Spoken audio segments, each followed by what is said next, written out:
Assalamualaikum warahmatullahi wabarakatuh. Perkenalkan, nama saya Muhammad Lutfi Hakim, dosen di Pendidikan Teknik Mekatronika Fakultas Teknik Universitas Negeri Yogyakarta. Pada kesempatan kali ini saya mau memaparkan mengenai mata kuliah Dinamika Teknik dengan kode MEK 6228. Adapun mata kuliah Dinamika Teknik, jumlah SKS-nya adalah 2 SKS.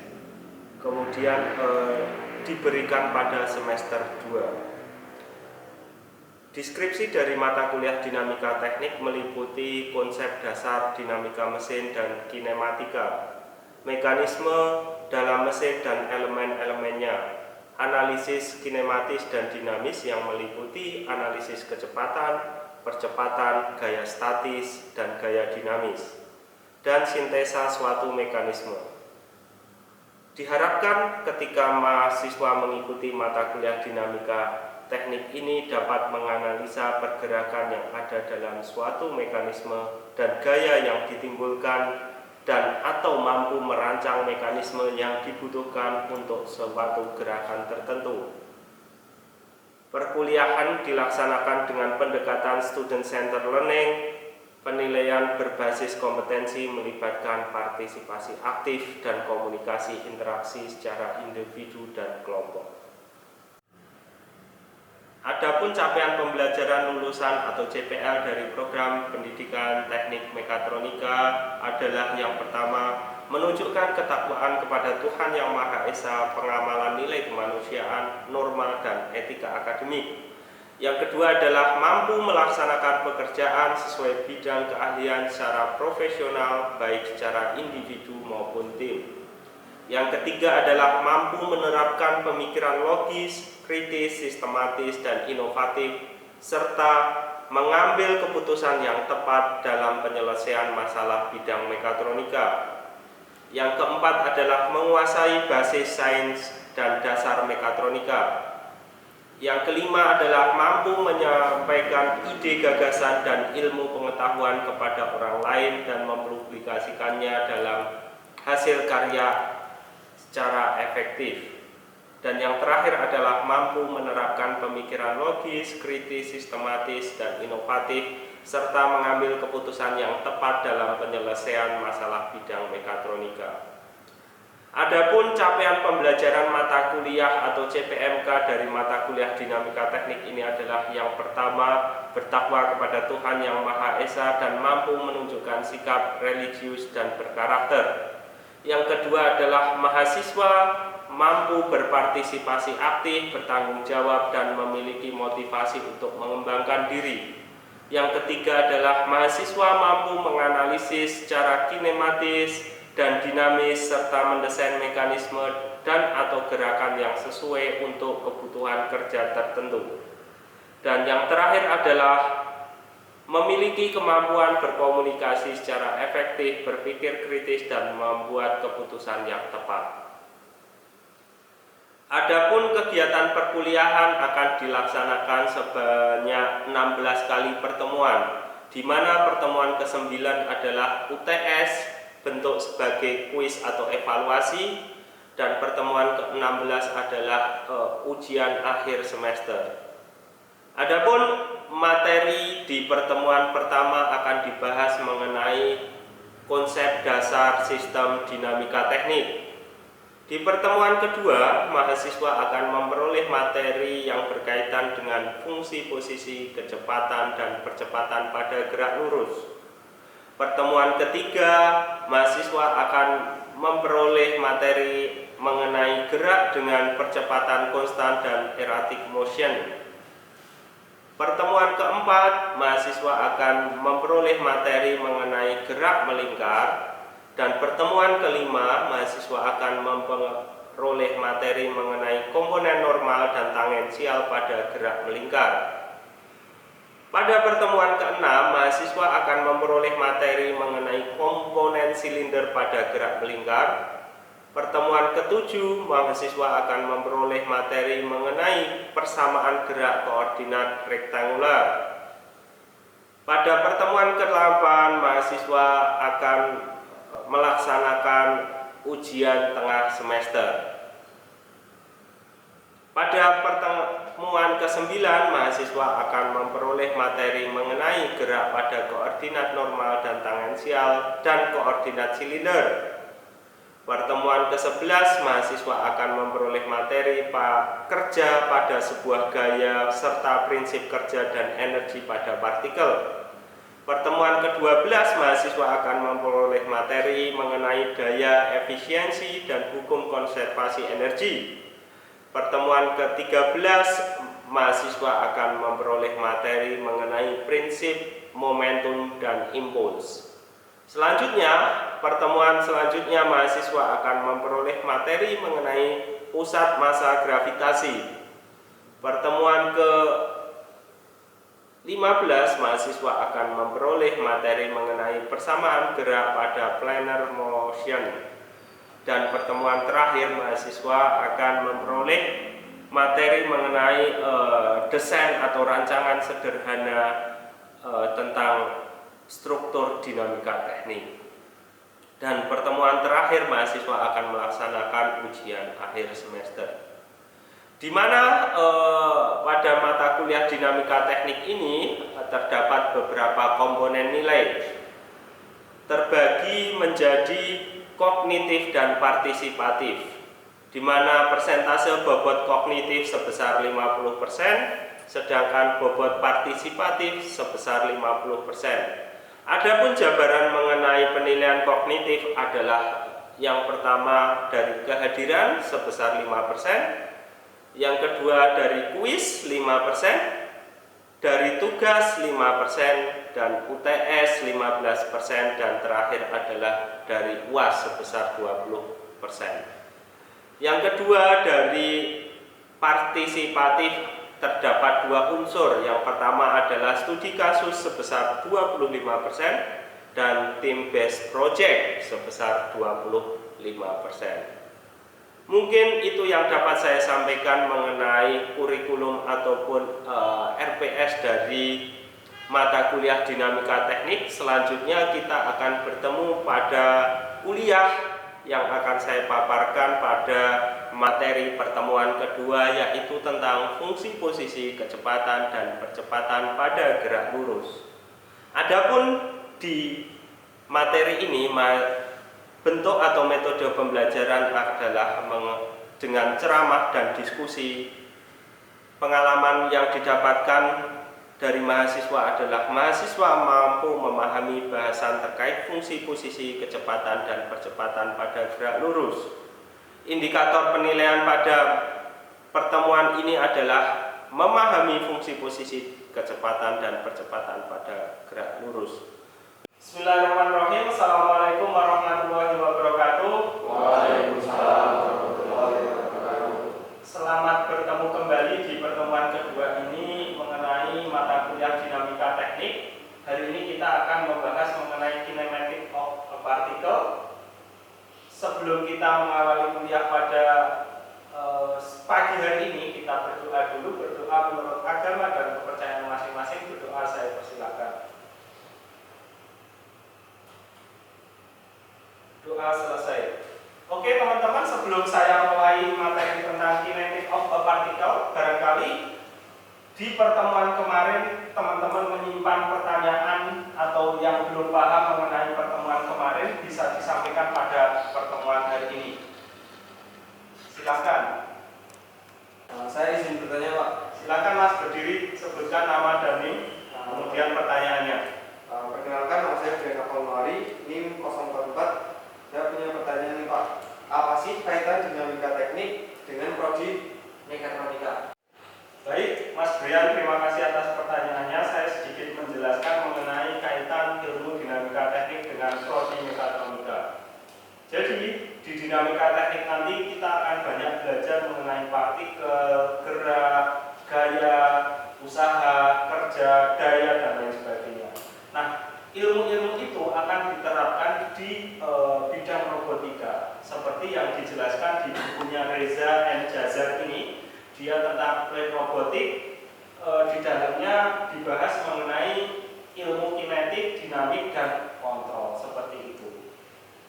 Mungkin cukup jelas Mas Brian?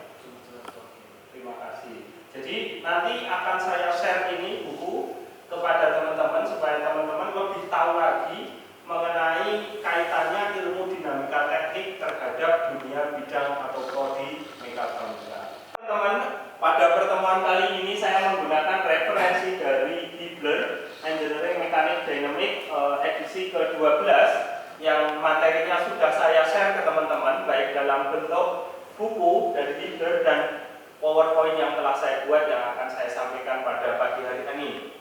Oke, sebelum kita masuk ke mata kuliah Kinematic of a Particle, saya akan menyampaikan mengenai tujuan pembelajaran kita pada hari ini. Yang pertama, diharapkan nanti teman-teman ketika selesai mengikuti perkuliahan ini, teman-teman dapat mengenal konsep dari posisi, perpindahan, kecepatan, dan percepatan. Yang kedua, untuk mempelajari gerak partikel sepanjang garis lurus dan merepresentasikan gerak ini secara grafis. Yang ketiga, menyelidiki gerakan partikel sepanjang jalur melengkung menggunakan sistem koordinat yang berbeda. Yang keempat, menyajikan analisis gerak bergantung dua partikel. Dan yang terakhir yaitu untuk menguji prinsip gerak relatif dua partikel menggunakan sumbu translasi. Baik, kita mulai perkuliahannya. Materi yang pertama adalah pendahuluan. Nah, di sini teman-teman bisa lihat posisi dinamika di mana? Sejajar dengan statik ya teman-teman ya. Oke teman-teman, ada yang tahu istilah statik? Barangkali teman-teman tahu? Diam. Apa mas? Diam. Ada yang lain lagi? Anteng ya? Iya. Jadi kalau bukan orang Jawa biasanya nggak tahu kata anteng ya. Anteng itu sama dengan diam ya. Jadi diam. Ya. Kata kuncinya memang diam, tetapi dalam hal ini gitu ya, karena kita belajar dinamika teknik, benda itu nggak hanya diam sendiri. Nah ini ada pengertiannya. Teman-teman bisa lihat statik itu berkaitan dengan keseimbangan suatu benda yang diam atau bergerak dengan kecepatan tetap. Jadi dia bisa diam ataupun bergerak, tetapi kecepatannya tetap. Seperti itu bisa dipahami? Nah, sekarang kita ke dinamik. Ini dinamik dibagi menjadi dua. Apa saja, Mas? Kinetik. Ya, kinematik dan kinetik. Mirip kata-katanya ya, tetapi artinya berbeda. Nah, teman-teman bisa lihat arti kinematik itu adalah studi tentang geometri. Gerak kinematika digunakan untuk menghubungkan, ini kata kuncinya, menghubungkan perpindahan, kecepatan, percepatan dan waktu tanpa mengacu pada penyebab gerak ya. Di sana ada kata perpindahan, kecepatan, percepatan dan waktu ya. Sedangkan kinetika itu studi tentang hubungan yang ada antara gaya yang bekerja pada suatu benda, massa benda dan gerak benda. Kinetika digunakan untuk memprediksi gerak yang disebabkan oleh gaya tertentu atau untuk menentukan gaya yang diperlukan untuk menghasilkan gerak tertentu. Nanti penjabarannya seperti apa akan kita bahas setelah slide ini. Oke, slide pertama kita akan membahas mengenai rectilinear motion. Ya, yang akan dibahas pada kesempatan kali ini tentang arti dari posisi. Ya. Apakah itu posisi? Dalam menyatakan posisi sebuah partikel, kita menggunakan sebuah sumbu atau garis lurus. Oke? Posisi merupakan besaran vektor sehingga dia mempunyai nilai dan arah. Nah, teman-teman bisa lihat, misal posisi teman-teman di titik O. Teman-teman melaju ke kanan sebesar XP. Kemudian ada dua orang di titik O, yang satunya ke kiri sebesar XP. Oke, kalau teman-teman kita kita kembali lagi tentang koordinat kartesian, ya kan? Kalau ke kanan itu sumbunya apa? Kalau ke atas, Y positif. kalau ke kiri, X negatif. kalau ke bawah, Y negatif. paham semua ya? Nah, kemudian sumbu horizontal itu EKBY, sumbu vertikal. Nah,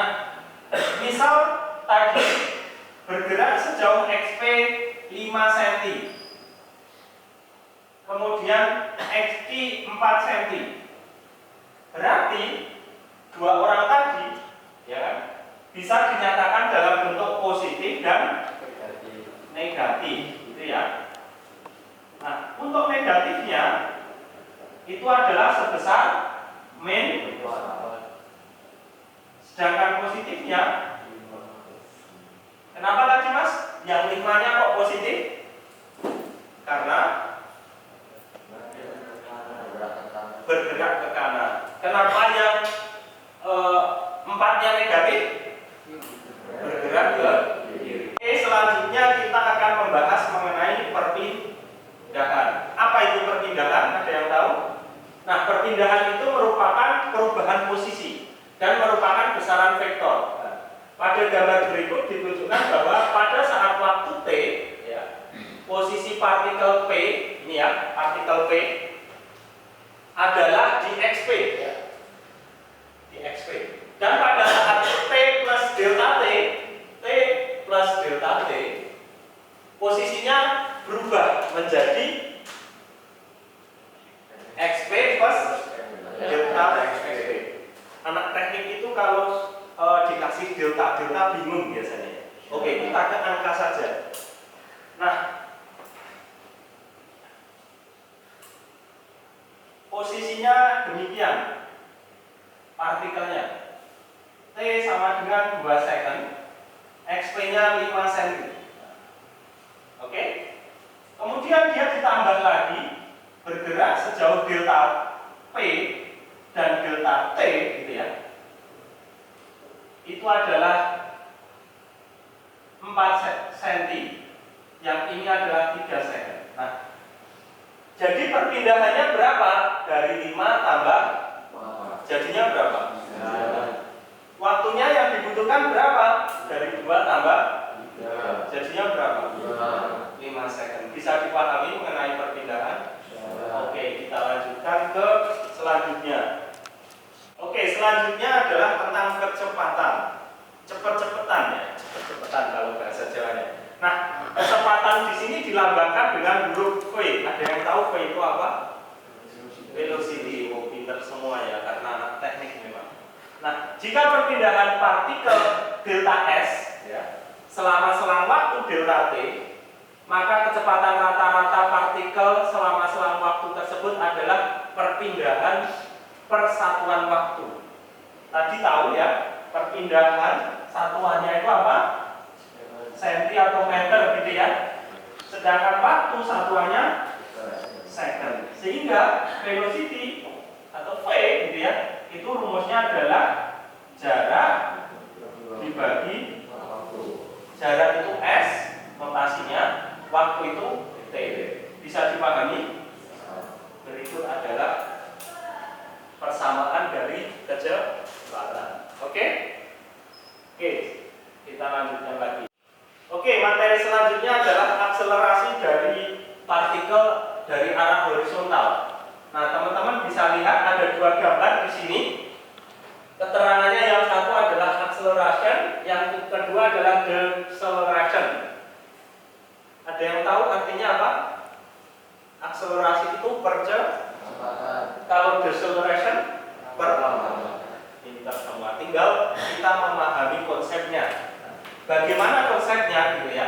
Nah, di sini teman-teman bisa lihat gitu ya. Persamaannya adalah yang pertama delta V sama dengan V aksen min V, di mana teman-teman bisa lihat V aksen itu posisi akhir ya, sedangkan V posisi awal. Sehingga kalau teman-teman cari perubahan kecepatannya tinggal delta V, V aksen min V.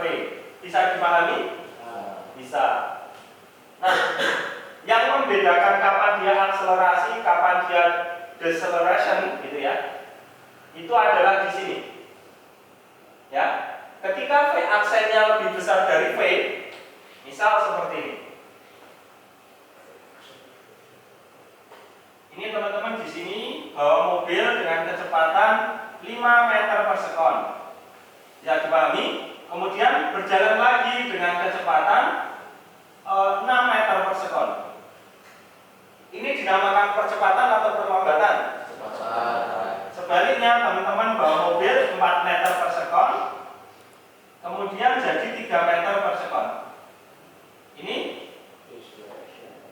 Percepatan atau perlambatan? Kapan kira-kira teman-teman menggunakan kecepatan, kapan menggunakan perlambatan? Analoginya kalau dalam kehidupan kita, kalau teman-teman menjumpai lampu merah yang mendadak, pasti menggunakan perlambatan karena direm, ya kan?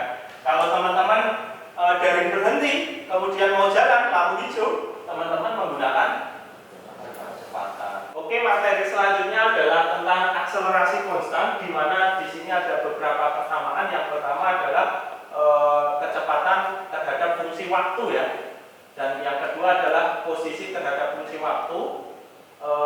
Di sini saya akan menjelaskan satu-satu kok dari persamaan integral dv sama dengan integral ac dt menjadi rumus yang di kotak biru itu. Gimana caranya gitu? Kira-kira ada yang bisa memecahkan?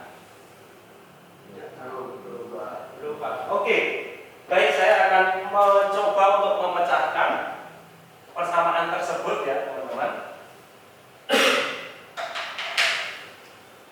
Bisa kita tulis V0 V batasnya ya, dv integral V dv integral 0t ac dt. Teman-teman sudah mengambil mata kuliah mekanika teknik ya, matematika teknik, mohon maaf. Sudah ya. Berarti teman-teman jauh lebih menguasai. Oke. Integral dv apa? V ya. Batasnya kita tulis V0 dan V sama dengan integral AC dt apa? AC T. Gitu ya, batasnya adalah 0 sampai T. Seperti itu bisa dipahami. Nah, kemudian bisa kita tulis kalau seperti ini, yang besar dikurangi yang kecil ya, batas atas kurangi batas bawah. Sehingga V min V0 ya, dimasukkan, disubstitusikan sama dengan AC T min 0 seperti ini. Nah, sehingga bisa kita peroleh V-nya tetap di sebelah kiri, V0-nya pindah ke kanan. Minus jadi apa? V0 plus ACT. Tinggal AC kali T. Kalau AC kali 0, sehingga persamaannya menjadi seperti ini. Bisa dipahami? Nah, begitu pula dengan yang posisi terhadap perubahan waktu, dan yang ketiga adalah kecepatan terhadap perubahan waktu ya, fungsi waktu ya. Selanjutnya kita tadi sudah banyak sekali menghafalkan rumus ya. Jadi kalau kita tidak mencoba dalam sebuah permasalahan itu bingung kan, rumusnya digunakan untuk apa, begitu ya.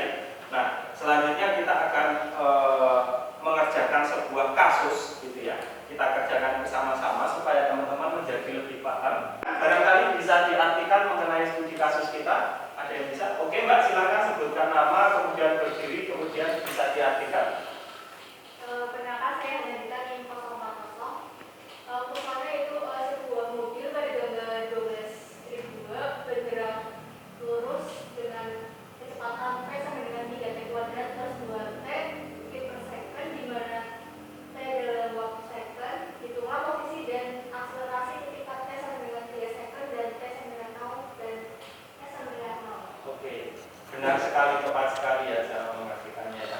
Oke, selanjutnya terima kasih Mbak. Silakan duduk kembali. Kita akan mencoba membedah ya kasus ini dengan rumus-rumus yang telah kita pelajari tadi. Kita akan mencoba membedah ya mengenai permasalahan tadi. Tadi ada sebuah mobil ya, kita gambar sebuah mobil ya yang sederhana.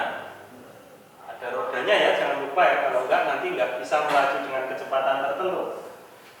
Dia dari titik, ini ada titik O, kemudian sejauh ini jaraknya adalah S gitu ya. Kemudian dia melaju, di sini nanti ada acceleration-nya A kali V. Nah, yang diketahui apa saja tadi? Nah, kita tulis D1-nya ya. Diketahui itu adalah berupa V sama dengan 3T kuadrat plus 2T dalam satuan feet per second. Kemudian yang ditanya apa? D2 ya. Carilah posisi dan percepatan pada berapa tadi? Pada titik ketika T sama dengan 3 second, kemudian T sama dengan 0 dan S sama dengan 0. Kita lanjutkan, persamaannya adalah V ds per dt. Kita tulis persamaannya tadi ya teman-teman, yaitu berapa? 3t kuadrat plus 2t, sehingga bisa kita artikan seperti ini teman-teman. Ini pindah ke atas ini ya, berarti gini, S, mohon maaf dari bawah batasnya 0, S ds sama dengan 3t kuadrat plus 2t dt. Jangan lupa integralnya, batasnya adalah 0 sampai S.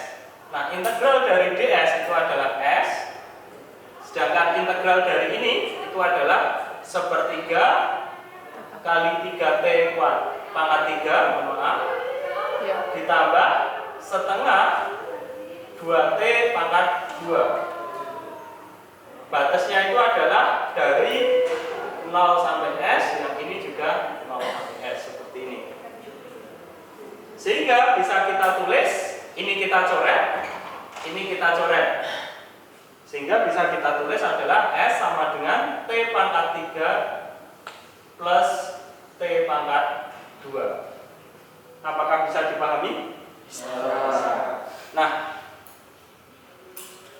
sekarang kita ke posisi ketika T sama dengan 3 second. Tinggal teman-teman substitusikan 3 second ini ke T yang sini dan T yang sini. Sehingga S sama dengan 3 pangkat ditambah, sehingga 3 pangkat 3 berapa? Ditambah, hasilnya adalah satuannya apa? Feet, karena jarak ya. Bisa dipahami? Dari paparan kita tadi dari awal sampai akhir, maka dapat kita simpulkan mengenai kinematik of particle ini ada 4 kesimpulan, yaitu yang pertama, dinamika berkaitan dengan benda yang mengalami percepatan gerak. Kemudian yang kedua, kinematika adalah ilmu yang mempelajari tentang geometri dan gerak. Dan yang ketiga adalah kinetika adalah ilmu yang mempelajari daya-daya yang menyebabkan terjadinya gerak. Dan yang terakhir adalah kecepatan rata-rata adalah total jarak yang ditempuh dibagi total waktu. Hal ini berbeda dengan kecepatan rata-rata, yaitu perpindahan dibagi waktu. Seperti itu. Nah, dari pertemuan ini apakah ada yang ditanyakan atau barangkali teman-teman kurang jelas? Cukup jelas? Baik teman-teman, seandainya teman-teman masih malu-malu, barangkali nanti teman-teman bisa WA saya atau menemui saya di ruangan saya apabila teman-teman mengalami kendala dalam belajar di rumah ataupun di kosan masing-masing. Oke, sebelum kita tutup, supaya teman-teman bisa mereview atau mengerjakan di rumah gitu ya, terkait materi kita hari ini, maka ada 2 tugas yang teman-teman bisa dikerjakan di kosan atau di rumah masing-masing. Silakan teman-teman bisa mencatat ataupun nanti materi ini akan saya share kembali di grup WhatsApp kita. Baik, mungkin itu yang dapat saya sampaikan pada pertemuan kali ini. Saya ucapkan terima kasih kepada teman-teman semua. Semoga teman-teman senantiasa diberi kesehatan. Demikian atas paparan mengenai materi mata kuliah dinamika teknik yang saya ampu. Semoga dapat memberikan gambaran terkait kinerja pengajaran yang telah saya lakukan di program studi pendidikan teknik mekatronika Fakultas Teknik Universitas Negeri Yogyakarta. Saya ucapkan terima kasih kepada tim penilai dan tim panitia Smart 2023, Kementerian Pendidikan, Kebudayaan, Riset dan Teknologi. Tak lupa saya juga mengucapkan terima kasih kepada Universitas Negeri Yogyakarta dan teman sejawat serta rekan-rekan mahasiswa yang telah berkontribusi pada pengambilan video kali ini. Sekian dari saya. Wassalamualaikum warahmatullahi wabarakatuh.